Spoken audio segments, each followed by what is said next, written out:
May we start? All right, guys. Welcome back to another Tasty Tuesdays talk. I'm Zebra, and today I got a special guest, the OG Princess Superstar. You almost said Princess Stupid Star. We got Princess Superstar. When was that moment where you're like, I'm going to put out my first album? Was it Strictly Platinum? Strictly Platinum. Well, you know, I had I'd been playing guitar in bands. I was in this band called the Gamma Rays, and at that time it was really cool to put out 45s. So we were putting out 45s on this Washington D.C. label called Teen Beat. And I was sort of like in this cool indie rock scene in New York, the beginnings of which was, for example, like bands that went on to become like LCD Sound System, and like it was all this like really cool New York City scene. And I was just like doing my thing, and then there was this awesome guy. I want to shout out Jason McFadden. He's from Canada, and he was like, I want to make your first record.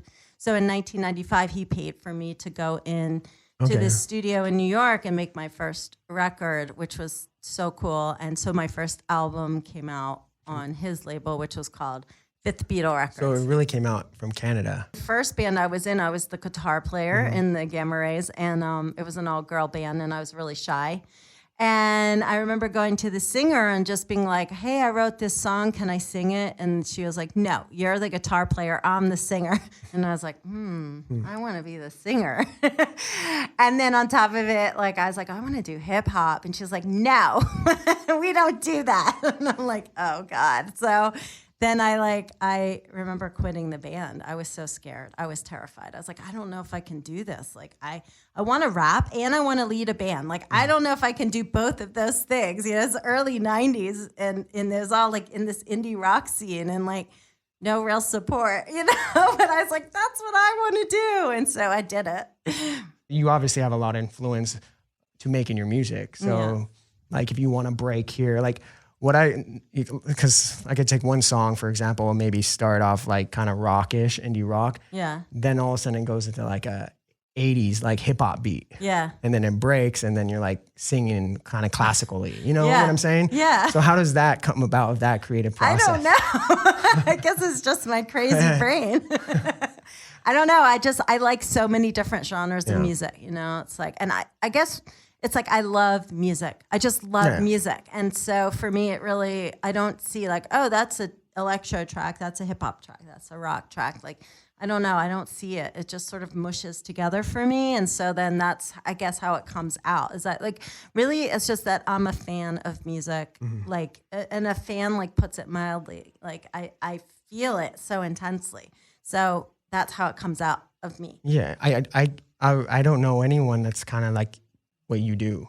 I don't know. You maybe know some other artists. I don't know. Well, no, I don't. I've never heard your style of music. What you call I don't even know. Right? Yeah, I called it flip flop because it was like I flip flop into different genres of music in one song, multiple times, or even in within one song. Yeah. And what I read was you sent in a demo tape to one of these major labels of one of these bigger hip hop artists, right? Or, my first demo tape I Beastie made Boys was, or something. Yes, it was Grand Royal, the Beastie Boys, and a guy, his name was Carmelo. He was like, I'm coming to town, and do you have a show? And I was like, no, I have no show. But I said yes, and then I just hastily put together like band members and everything, and then we had a show at the Pyramid, which was also a place where Madonna used to play, this shithole on Avenue A in New York. And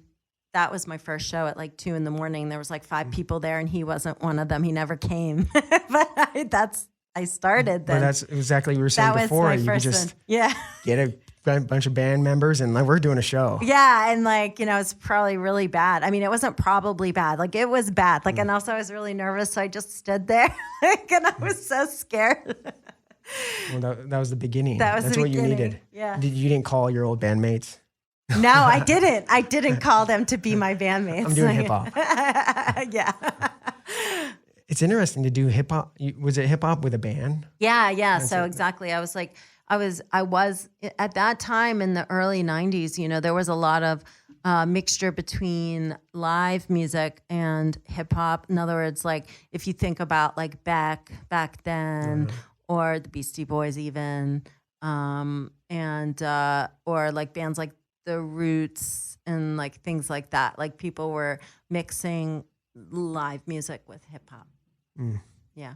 And is that how you did your Strictly Platinum? Yeah, that was, although on there I also sample a lot. Oh my God, I sample a lot of stuff, and which I never got in trouble for because that record never sold. Like it's so crazy the way it works. Like I sampled big artists, I'm not gonna say who, like on that record, but nobody gave a shit about. But doesn't everyone sample like to a certain extent? Yeah, especially but like hip hop. Now you really have to clear it, Now? Yeah. But even back then, because it's really only if your song becomes successful. So for example, I had a hit with Bad Babysitter, and this was 2001, and it sampled like a really like little tiny surf rock band person, and they sued us for like $100,000, and then the record label made me pay it back, not the record label. Like somehow it was like a loophole. It totally because you sucked. were the creative. Yeah. Right. And not even the producer. Like I had to do it. And anyway, like back then my business wasn't so tight. But anyway, point is that like I've sampled a million artists and everything like that, but you only get in trouble if it becomes a hit. And then someone's going to go after you. Yeah. My Machine was a flop, the musical, which was really devastating because like I was like, I was the musical working, or the album, which is like I consider a little bit of a musical, but like which it was. Yeah. And I was devastated because I had huge producers on that: Armand Van Helden, Todd Terry, Arthur Baker, Stuart Price, who's such a genius. And like, I had all these incredible producers on that, and I was rapping on electronic tracks, but the whole album was like a flop because in 2005, nobody was really listening to that, Well, I was also wondering, was that because of the change from, tangible to digital? Yeah, it could be too. Like I don't know. 2005 was like a weird era, right? Like, right. Where people were, with Napster and LimeWire. Yeah.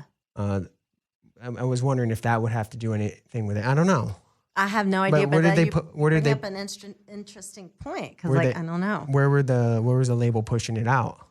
Well, they were pushing it in Europe, not so much in the U.S., a little bit in the U.S., but I think it was like back to that thing of like being too weird. I think it was just like a little too out there for people or something, or I don't know. But what is interesting is the story, because Perfect, the original version of Perfect, is on that record. Well, that's one of the better songs, I would say.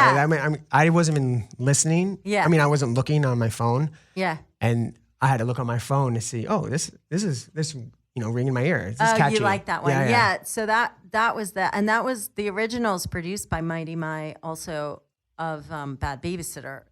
So, but nothing happened, and then 2 years later, some DJ took my acapella and put it over Exceder, which was blowing up in the clubs as an instrumental, and that shit just went bananas. And like, I love to tell that story because, if you feel like you're a failure or like things are flopping, like I was devastated that I had to stop my tour, my album was a flop, all that. But then 2 years later, I got the biggest hit of my life. Like, so you just never know. Like, I like to inspire people. Like, if you failed, like, just keep going, because you don't know what's gonna happen. You just have to like keep doing your thing.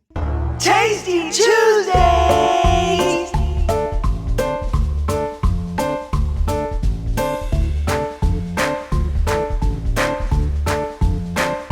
Thanking you for your time this time. Until next time, we'll see you again next week, same time, same channel.